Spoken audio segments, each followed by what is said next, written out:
Okay तो स्वागत है फिर से आप लोगों का हमारे इस YouTube चैनल पर। आज हम लोग कंटिन्यू करेंगे चैप्टर 2 11th केमिस्ट्री का चैप्टर 2, जिसमें आज हम लोग पढ़ने वाले हैं विद्युत चुंबकीय विकिरण की प्रकृति। ये टॉपिक हमें पहले कर लेना चाहिए था, लेकिन इसमें कुछ इंपॉर्टेंट पॉइंट है वो आज हम लोग करेंगे। ठीक है, इसके बारे में बेसिक पहले वीडियो में डल चुका है, लेकिन इसमें जो एग्जाम बेस पे अगर बात करें 1 मार्क्स के क्वेश्चन के बारे में बात करें तो उतना डिटेल में नहीं पढ़े थे जो आज हम लोग पढ़ने वाले हैं। तो ये वीडियो जो है विद्युत चुंबकीय विकिरण की प्रकृति के बारे में वो मोस्ट इंपॉर्टेंट वीडियो बनने वाला है, इसलिए आप ध्यान से देखिएगा, हर एक चीज ध्यान से लिखिएगा। क्लियर है? चलो तो आज का जो टॉपिक है विद्युत चुंबकीय विकिरण की प्रकृति, उसको स्टार्ट करते हैं। तो विद्युत चुंबकीय विकिरण की प्रकृति को सबसे पहले मैक्सवेल ने 1873 में प्रतिपादित किया, जिसके अनुसार से जो दृश्य प्रकाश होती है वो विद्युत चुंबकीय तरंगों से मिलकर बनी होती है। जो दृश्य प्रकाश होती है, हमारी जो दृश्य प्रकाश होती है वो किससे मिलकर बनी होती है? विद्युत चुंबकीय तरंगों से मिलकर बनी होती है। विद्युत चुंबकीय तरंगों से मिलकर बनी होती है। अब एक चीज और, जो विद्युत चुंबकीय तरंग होती है यानी जो प्रकाश, दृश्य प्रकाश होती है, प्रकाश की बात करें, वो दोलन करती है किसके परपेंडिकुलर, किसके लंबवत? विद्युत क्षेत्र और चुंबकीय क्षेत्र के। अर्थात अगर मैं बोलूं ये सीधी जो रेखा जा रही है, ये वाला अगर दोलन की दिशा है, इस दिशा में अगर कोई प्रकाश जा रहा है, दृश्य प्रकाश जा रहा है, दोलन की दिशा है, तो इसमें जो चुंबकीय क्षेत्र की दिशा होगा वो इससे 90 डिग्री बना के ऊपर y एक्सिस में चला जाएगा। ये जो दोलन की दिशा है उसको x एक्सिस बोल देते हैं, और जो विद्युत या चुंबकीय दोनों में से कोई भी एक नाम, तो यहां हम लोग दे देते हैं चुंबकीय क्षेत्र की दिशा। चुंबकीय क्षेत्र की दिशा, जिसमें कैसे जाएगा? दोलन करेगा। तरंग कैसे रहती है? ऐसे, ये दोलन करते हुए ऐसे जाएगा। क्लियर है? और ये हो गया हमारा चुंबकीय क्षेत्र, और ऐसे ही होगा विद्युतीय क्षेत्र जो जेड एक्सिस में होगा। और जेड एक्सिस किधर होता है? इधर ऐसे होता है जेड एक्सिस, और जेड एक्सिस में हमारा होगा विद्युत क्षेत्र की दिशा। क्लियर है? अब ये कैसे, यहां पास इस क्षेत्र में तरंगे कैसे दिखाई देगी? इस जेड एक्सिस के ऐसा कुछ दिखाई देगा आपको। ये दोनों एक दूसरे के परपेंडिकुलर है, 90 डिग्री में है। ये जो रेड वाली दिखाई दे रही है चुंबकीय क्षेत्र, और ये जो दिखाई दे रही है ये एक दूसरे के लंबवत है। और तीसरा किसके साथ लंबवत है? दोलन की दिशा। दोलन आगे की तरफ जा रहे हैं, चुंबकीय क्षेत्र ऊपर की तरफ है, और विद्युतीय क्षेत्र सामने जेड एक्सिस में है। तो तीनों एक दूसरे के परपेंडिकुलर यानी लंबवत होते हैं। ये चीज मैक्सवेल ने बताया था। ठीक है, अब यही चीज को हम लोग पॉइंट टू पॉइंट लिखेंगे और वापस से समझेंगे, और कुछ इंपॉर्टेंट जो टेबल में बनने वाली है, कौन कौन से प्रकार की दृश्य प्रकाश जैसे होती है वैसी, और कौन कौन से प्रकार की तरंग होती है, उसके बारे में डिटेल में आज जानेंगे। क्लियर है? चलो तो वो कर लेते हैं आज। ओके, तो वापस से आ गए हैं हम लोग। क्या देख रहे हैं? विद्युत चुंबकीय विकिरण की प्रकृति। पहले इसके बारे में थ्योरी जो पढ़ लेते हैं। इसको सबसे पहले प्रतिपादित किया था मैक्सवेल ने 1873 में। फर्स्ट पॉइंट इसके लिए लिखेंगे, दृश्य प्रकाश विद्युत चुंबकीय तरंगों से मिलकर बना होता है जो विद्युत और चुंबकीय क्षेत्रों में दोलन करती है। क्लियर है? चलो, तरंगों के दोलन, जो दोलन की दिशा रहती है ये वाली, और विद्युत क्षेत्र यानी ये वाली, और तीसरा चुंबकीय क्षेत्र, एक दूसरे के लंबवत होते हैं। डायग्राम में आपको दिखाई दे रहे हैं। अगर दोलन की दिशा सामने की तरफ है, ब्लैक कलर का दिखाई दे रहा है आपको, तो विद्युत क्षेत्र यानी इलेक्ट्रिक फील्ड ऊपर की तरफ होगी। 90 डिग्री हो गया ना एक दूसरे से। और इलेक्ट्रिक फील्ड अगर वाई एक्सिस में है तो हमारे जो जेड एक्सिस में होगा वो मैग्नेटिक फील्ड यानी चुंबकीय क्षेत्र। तीनों एक दूसरे से लंबवत होगा। समझ नहीं आया तो ये देखिए, ये ऐसे एक एक्स एक्सिस में पहला ब्लैक कलर का कौन सा है हमारे पास डायरेक्शन, ब्लैक डायरेक्शन में कौन सा गया है? ये हमारा दोलन की दिशा, यानी किस दिशा में प्रकाश जा रही है। दूसरा रेड कलर में दिखाई दे रहा है इलेक्ट्रिक, ये इलेक्ट्रिक आ गया। और सामने ब्लू कलर का दिखाई दे रहा है, ब्लू कलर का पेन ये रहा, ये ब्लू कलर यानी सामने आ गई। क्लियर है। अब इसको अगर एक दूसरे से देखेंगे तो देखो 90 डिग्री दिखाई दे रही है। ये ब्लू और रेड को देखोगे तो एक दूसरे से 90 डिग्री, और ये ब्लू और ब्लैक को भी देखोगे तो एक दूसरे से 90 डिग्री, ब्लैक को देखोगे रेड से भी, ब्लू से भी, और रेड को देखोगे तो ब्लैक ब्लू, हर एक दूसरे से 90 डिग्री बनाते हैं, जैसे इस डायग्राम में दिखाई दे रहे हैं। ठीक है, क्लियर नहीं है पिक्चर तो आप वीडियो से देख लीजिए, किसी गूगल सर्च कर लीजिए। तो ये होती है इसकी डायग्राम, जिसमें प्रकाश की दिशा, विद्युत क्षेत्र और चुंबकीय क्षेत्र एक दूसरे के परपेंडिकुलर यानी कि 90 डिग्री बनाते हैं, लंबवत होते हैं। चलो अब इसमें इससे रिलेटेड विद्युत चुंबकीय विकिरण का जो तरंग होता है, तरंग आवृत्ति और तरंग दैर्घ्य, तीनों चीज देखेंगे। तरंग के प्रकार, इतने प्रकार के तरंग होते हैं।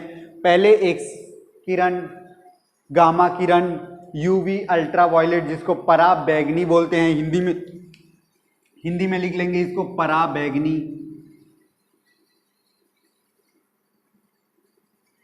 दृश्य प्रकाश, IR किरण, इंफ्रारेड जिसको बोलते हैं अवरक्त, हिंदी में अवरक्त किरण, माइक्रो तरंग और रेडियो तरंग। ये हमारे पास 7 प्रकार के तरंगे होती है, जिसकी आज हम लोग आवृत्ति, तरंग दैर्घ्य और फोटोन ऊर्जा के बारे में डिस्कस करेंगे। ये आपको कहीं भी पास पूछा जा सकता है कि दृश्य प्रकाश के लिए फोटोन ऊर्जा बताइए, तो आपको ये बताना होगा। दृश्य प्रकाश के लिए कुछ भी और, जैसे एक्स किरण के लिए तरंग दैर्घ्य बताइए तो तरंग दैर्घ्य, ये आपको पूरा टेबल याद होना चाहिए। क्लियर है। चलो तो हर एक चीज कर लेते हैं।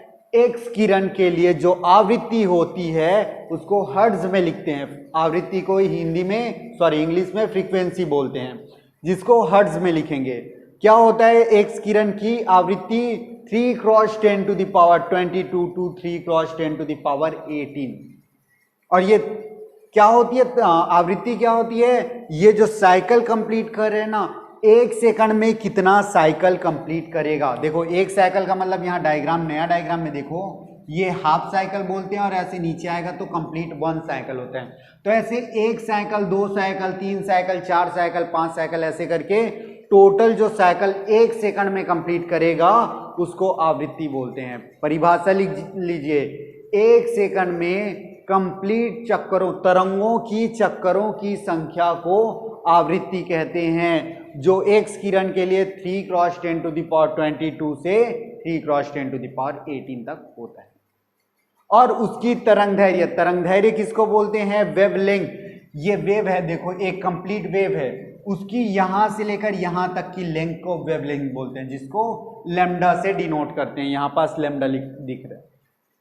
फ्रीक्वेंसी को स्मॉल f से डिनोट करते हैं। अब जो तरंग दैर्घ्य होती है एक्स किरण की, वो होती है 10 to the power -14 to 10 to the power -10 metre. Clear है। और इसकी अगर फोटोन एनर्जी को बात करें तो पर इलेक्ट्रॉन वोल्ट लिखेंगे। पर इलेक्ट्रॉन वोल्ट लिखने की जरूरत नहीं है, क्योंकि यहां पास हमने हर एक में यूनिट अलग अलग लिखी है। एक्स किरण की फोटोन ऊर्जा होती है 100 किलो इलेक्ट्रॉन वोल्ट से 300 गीगा इलेक्ट्रॉन वोल्ट तक, 300 से ज्यादा। ठीक है, तो ये सबसे ज्यादा रेंज करता है एक्स किरण में, फोटोन की ऊर्जा सबसे ज्यादा होती है।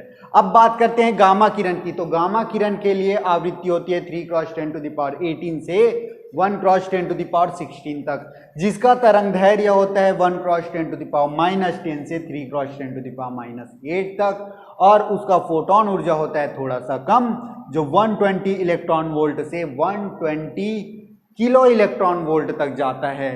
जी का मतलब जीगा है, के का मतलब किलो है, ये सब आप याद करेंगे।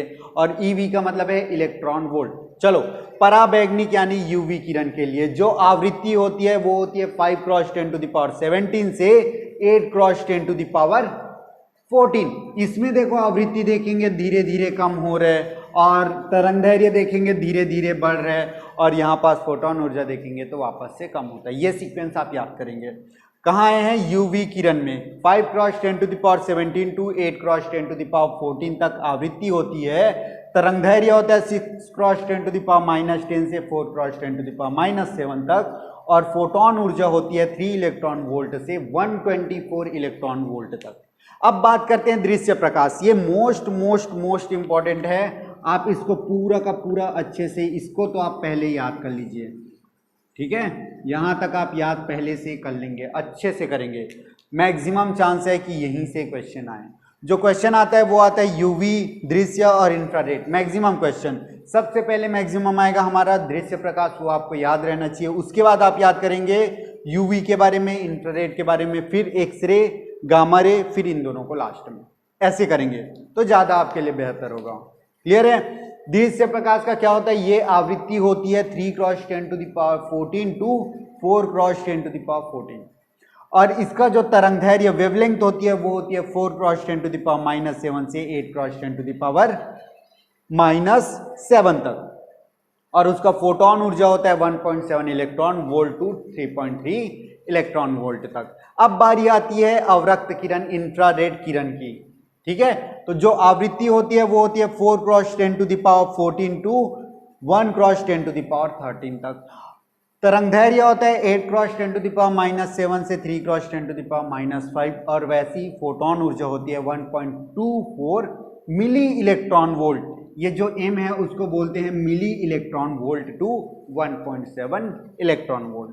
अब माइक्रो तरंग की बात करते हैं तो उसका आवृत्ति होता है 3 × 10⁻11 से 1 × 10⁹। तरंगदैर्घ्य जो होता है वो होता है 10⁻³ से 0.3, और फोटोन ऊर्जा जो होती है 1.24 माइक्रो, ये मिली नहीं है, ये माइक्रो है। ठीक है, माइक्रो मीन्स होता है 10⁻⁻6, 10⁻³ मिली मतलब 10⁻³ किलो मतलब 10⁻³ जीगा मतलब 10⁻6, 10⁻³ और 10⁻³ 10⁻6। पीको मतलब और आएगा, उससे पहले बता देता हूं 10⁻⁹। चलो 1.24 micro electron volt to 1.24 micro milli electron volt. अब लास्ट है रेडियो तरंग, जिसकी आवृत्ति होती है 3 × 10⁻7 से 3 × 10⁻4, तरंगदैर्घ्य होती है 10 टू 10⁻4, और फोटोन ऊर्जा होती है 12.4 पिको इलेक्ट्रॉन वोल्ट से 1.24 मिली माइक्रो इलेक्ट्रॉन वोल्ट। ये भी आप चेंज करेंगे, थोड़ा सा यहाँ पास मिस्टेक है। क्लियर है? तो यहाँ तक आपको याद करना पड़ेगा, ये एक इंपॉर्टेंट है जो एग्जाम में कॉम्पिटिटिव में तो पूछा ही जाएगा, इससे एक कंफर्म क्वेश्चन है। क्लियर है? तो ये चीज़ आप याद कर लीजिए। तो आज के वीडियो में बस इतना ही करते हैं, मिलते हैं अगले वीडियो में, फिर से वापस से छोटी छोटी इंपॉर्टेंट जो टॉपिक रहेगी वो लेके आएंगे। क्लियर?